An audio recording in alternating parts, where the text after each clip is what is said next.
نحمدہ و نصلی علی رسولہ الکریم، اما بعد، فاعوذ باللہ السمیع العلیم من الشیطان الرجیم، بسم اللہ الرحمن الرحیم۔ معزز عزیز سامعین سامعات، السلام علیکم ورحمۃ اللہ وبرکاتہ۔ آج ہم پڑھیں گے سورہ بقرہ کی آیت نمبر 236۔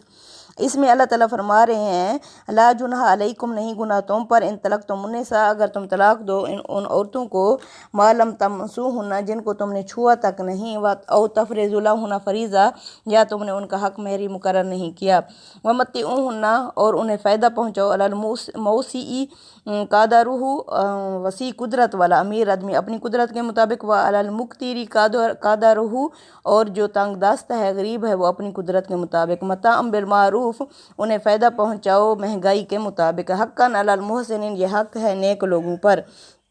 یعنی دستور کے مطابق، مہنگائی کے مطابق۔ اب یہ ہے کہ جس لڑکی کا نکاح ہو چکا لیکن اس کی ابھی رخصتی بھی نہیں ہوئی تھی اور حق مہر بھی مقرر نہیں ہوا تھا، تو اللہ فرماتے ہیں اسے طلاق دیتے وقت کچھ نہ کچھ فائدہ پہنچاؤ۔ جیسے امیر ہے تو وہ سونے کا جو اس نے پہنایا ہے وہ اسے دے دے،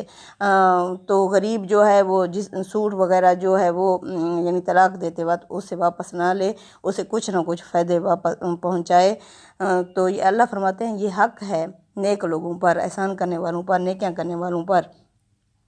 وَإِن طَلَّقْتُمُوهُنَّ مِن قَبْلِ أَن تَمَسُّوهُنَّ، دوسرا یہ ہے کہ اگر تم طلاق دینے لگو ان کو اس سے پہلے کہ تم نے انہیں چھوا، یعنی چھونے سے بھی پہلے اگر تم انہیں طلاق دینے لگو،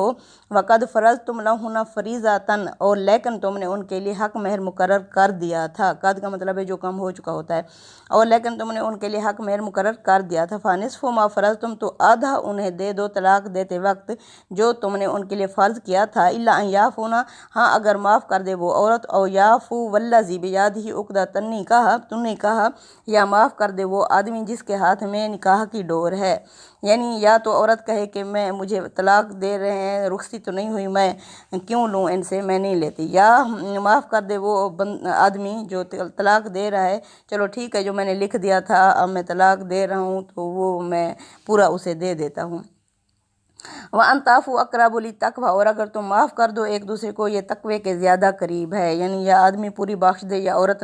واپس کر دے، اس طرح یعنی یہ تقوی کے زیادہ قریب ہے۔ وَلَا تَنْسَوُا الْفَضْلَ بَيْنَكُمْ، اور تم آپس میں ایک دوسرے پر فضل کرنا مت بھولو، إِنَّ اللَّهَ بِمَا تَعْمَلُونَ بَصِيرٌ، بے شک جو تم عمل کرتے ہو اللہ اسے دیکھ رہا ہے۔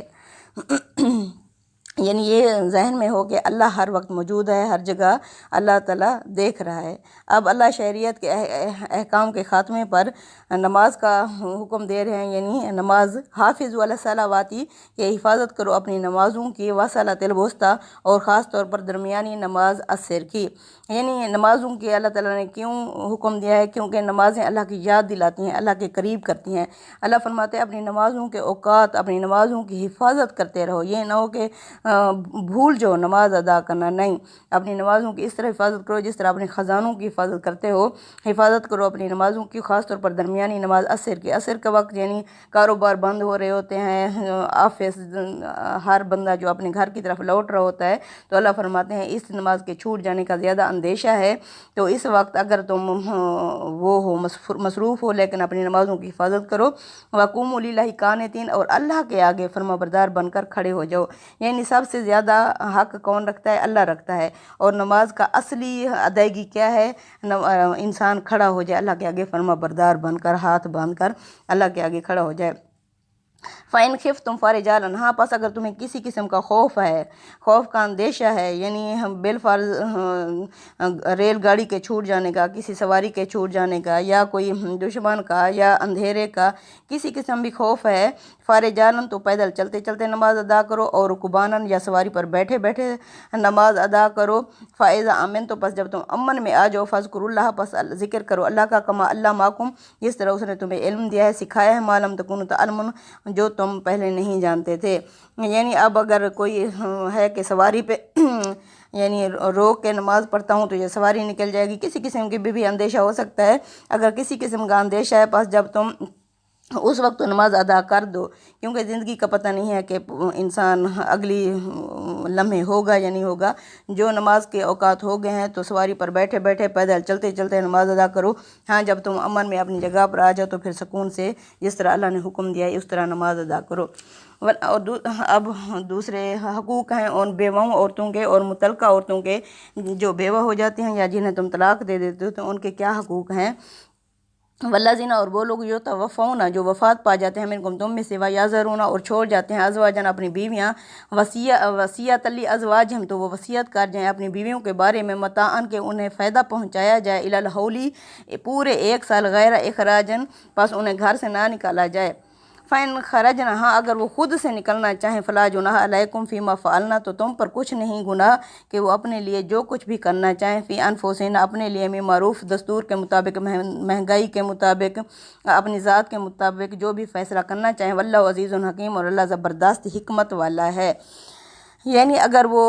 وصیت کر جائیں کہ، کیونکہ انسان وفات پا جاتا ہے تو عورت پیچھے بالکل مظلوم ہو جاتی ہے، تو اللہ فرما رہے ہیں کہ اگر وہ رہنا چاہے تو 1 سال اسے پورا فائدہ پہنچایا جائے، اسے ہر قسم کی سہولیات عطا کی جائیں تاکہ وہ اپنی اگلی زندگی کے بارے میں فیصلہ کر سکے۔ یہ نہیں ہے کہ یکدم اسے گھر سے باہر کر دیا جائے، ایک اس کا یعنی خاوند نہیں رہا تو دوسرا اس کا گھر بھی چھن جائے، تو اللہ فرما رہے ہیں 1 سال تک اسے فائدہ پہنچاؤ، یہ پرہیزگاروں پر حق ہے۔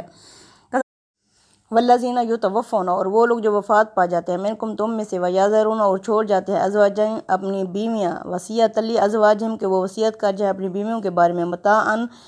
کہ انہیں فائدہ دیا جائے، الی الحول، 1 سال، غیر اخراج، اور انہیں نہ نکالا جائے گھروں سے۔ فَإِنْ خَرَجْنَ، ہاں اگر وہ خود سے کوئی فیصلہ کرنا چاہیں، فَلَا جُنَاحَ عَلَيْكُمْ، تو تم پر کچھ گناہ نہیں، فِيمَا فَعَلْنَ فِي أَنفُسِهِنَّ، جو کچھ بھی وہ اپنے لیے کرنا چاہیں، من معروف، دستور کے مطابق۔ یعنی یہ نہیں کہ زبردستی، اگر وہ نہیں رہنا چاہتی، نہیں، اللہ تعالیٰ نے فرمایا تو زبردستی نہیں، اگر وہ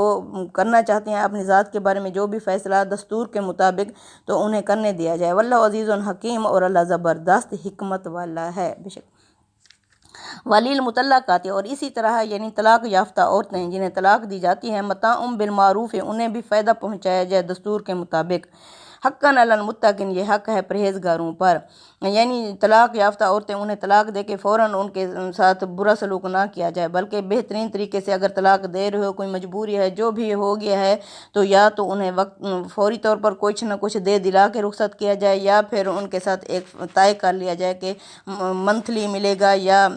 جس طرح آتا جائے گا میں تمہاری ہیلپ کرتا رہوں گا۔ اس طرح اللہ فرماتے ہیں طلاق یافتہ عورتوں کو بھی فائدہ پہنچایا جائے دستور کے مطابق، یہ پرہیزگار لوگوں پر حق ہے۔ کذالک، اسی طرح یبین اللہ بیان کرتا ہے، لکم، تمہارے لیے، آیات ہی، اپنی آیات، لعلکم تعقلون، تاکہ تم سمجھو، تاکہ تم عقل استعمال کرو۔ اللہ تعالیٰ یہ سمجھنے کے لیے آیات نازل کی ہیں کہ یہ پرہیزگار لوگ، محسنین لوگ، اسلام لانے والے مومنین لوگ اس میں سے عقل استعمال کریں، سمجھیں کہ اللہ تعالیٰ کی شریعت کے کیا قوانین ہیں۔ صدق اللہ العظیم، تقبل منا انک انت السمیع العلیم وتب علینا انک انت التواب الرحیم، وصلی اللہ تعالیٰ علی خیر خلقہ محمد وعلی آلہ وصحبہ اجمعین، آمین یا رب العالمین۔